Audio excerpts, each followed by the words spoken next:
Nyande mawde 13 bawti ujun ɗiɗi e nogas e nayi caggal jibinede annabi Isa mo jam e kisgoni e mum o yin hawre aljuma sappo dew hoddayru ujunere e temen e jabannay e jeegom fergo nyande malande men kettoɗen Lawgure Fulfulde TV. Dela won arha mbaɗen tindi wonno ɗo ko Bojel e Demmbayal ɓe mbi aɓe mbadda Ɓuraa heewde liɗɗi. ɓe pini subaka law ɓe dawani beeli nden ɓe jottimo Bojel juuwi weendu ha woɗɗoyi werti cambal mum.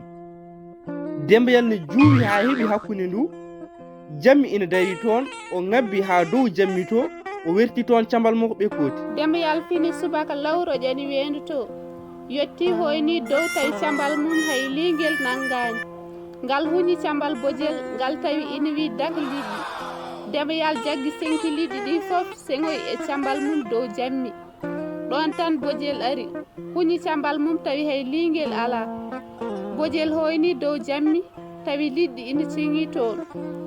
Bojel wi ha liɗɗi ha dow jammi.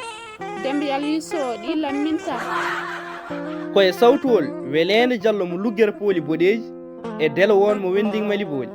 Lawgure Fulfulde TV wi'en jawdi aduna ina wawi hebde ko wona yiɗam mi yomma ma mi yomma jiɗami wona ko jiɗɗa ko jinta mo jiɗɗa o ala nde wonno ko yiɗa yiɗede ko yiɗande Allah yo jam ñallu saro e adunaru ndu kala.